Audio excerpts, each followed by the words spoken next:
வணக்கம். அன்புடன் யூடியூப் சேனலுக்கு உங்களே அன்புடன் வரவேற்கிறேன். இன்றைக்கி நம்ம என்ன பார்க்க போகிறோன்னா பன்னீர் டிக்கா மசாலா தாங்க பார்க்க போகிறோம். இது சப்பாத்தி, தோசை, இட்லி கூடலாம் செம்ம அருமையான காம்பினேஷன். அப்படியே ரெஸ்டாரண்ட் ஸ்டைலில் இருக்கும். எப்படி பண்ணுறதுன்னு பார்த்தலாமா?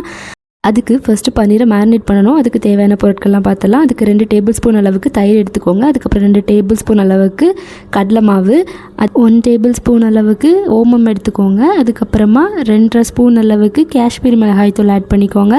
அப்புறமா 1 டேபிள் ஸ்பூன் அளவுக்கு பெப்பர் பொடி ஆட் பண்ணிக்கோங்க. 2 டேபிள் ஸ்பூன் அளவுக்கு ஜீரகத்தூள் ஆட் பண்ணிக்கலாம். 1/2 டேபிள் ஸ்பூன் அளவுக்கு மஞ்சள் தூள் ஆட் பண்ணிக்கோங்க. அதுக்கப்புறமா 1 table spoon garam masala add பண்ணிக்கோங்க. கசூரி மேத்தியை நல்லா க்ரஷ் பண்ணி உள்ளே ஆட் பண்ணிக்கலாம். அதுக்கப்புறமா ஒரு பாதி லெமனை புழிஞ்சு உள்ளே ஆட் பண்ணிக்கோங்க. அதுக்கப்புறம் 1 டேபிள் ஸ்பூன் அளவுக்கு சால்ட்டு, அதுக்கப்புறமா 1.5 டேபிள் ஸ்பூன் அளவுக்கு ஜிஞ்சர் கார்லிக் பேஸ்ட்டு, அதுக்கப்புறமா ஹீட் பண்ணி வச்சுருக்க மஸ்டர்ட் ஆயிலை உள்ளே சேர்க்கணும்.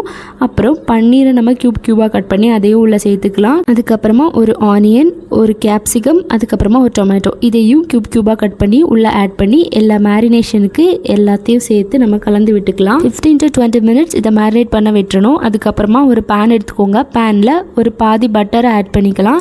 ஆட் பண்ணிவிட்டு அது நல்லா மெல்ட் ஆனதுக்கப்புறமா இந்த மேரினேட் பண்ணி வச்சுருக்க பன்னீரை உள்ளே ஆட் பண்ணிவிட்டு ஒரு 2 மினிட்ஸ்க்கு எக்ஸாக்டாக குக் பண்ணிக்கோங்க. அதுக்கு மேலே குக் பண்ணிடாதீங்க.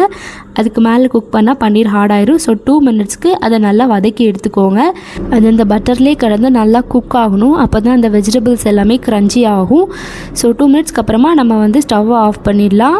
அதுக்கப்புறமா அதே பேனில் எண்ணெய் ஊற்றிக்கோங்க. Any oil is fine.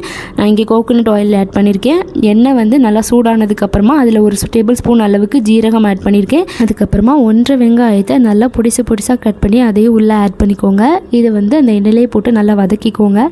இப்போ 1 டேபிள் ஸ்பூன் அளவுக்கு ஜிஞ்சர் கார்லிக் பேஸ்ட் ஆட் பண்ணியிருக்கேன். அதுக்கப்புறமா 1 டேபிள் ஸ்பூன் அளவுக்கு சில்லி பவுடர், 1/2 டேபிள் ஸ்பூன் அளவுக்கு மஞ்சள் தூள், அதுக்கப்புறமா 1.5 ஸ்பூன் அளவுக்கு கொத்தமல்லி பொடி எல்லாம் ஆட் பண்ணிவிட்டு லாஸ்ட்டாக 1.5 தக்காளியை நல்லா கிரைண்ட் பண்ணி எடுத்து பேஸ்ட் ஆக்கி அதையும் உள்ளே ஆட் பண்ணிவிட்டு சால்ட் ஆட் பண்ணி நல்லா வதக்கி விட்டுக்கோங்க.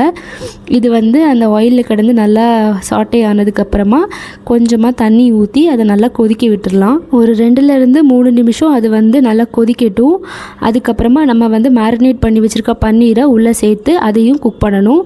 மேரினேட் பண்ணிருக்க பன்னீரை உள்ளே சேர்த்ததுக்கப்புறமா கரெக்டாக எக்ஸாக்டாக ஒரு 1.5 நிமிஷம் to 2 நிமிஷம் அதை நல்லா கொதிக்க விடுங்க. அவ்வளோதான். இப்போ நம்ம ஃபைனல் ஸ்டெப்ஸ் என்னெல்லாம் பார்த்துடலாம். அதுக்கு 1 டேபிள் ஸ்பூன் அளவுக்கு கரம் மசாலா உள்ள ஆட் பண்ணிக்கோங்க. அப்புறமா கசூரி மேத்தியை நல்லா க்ரஷ் பண்ணி உள்ள ஆட் பண்ணிக்கோங்க. அதுக்கப்புறமா கொஞ்சமாக கொத்தமல்லி இலைங்க இதெல்லாம் ஆட் பண்ணிவிட்டு ஒரு வாட்டி நல்லா கிளறி விட்டுக்கோங்க. இப்போது வீடே மணக்கிற அளவுக்கு பன்னீர் டிக்கா மசாலா ரெடி ஆகிடுச்சு. இது சப்பாத்தி, தோசை, என் ரைஸ் கூட செம்மையான காம்பினேஷனுங்க. ட்ரை பண்ணிவிட்டு எப்படி இருந்துச்சுன்னு சொல்லுங்கள். அப்படியே உங்கள் அன்புடன் சேனலை சப்ஸ்கிரைப் பண்ணிக்கோங்க. தேங்க்ஸ் ஃபார் வாட்சிங்.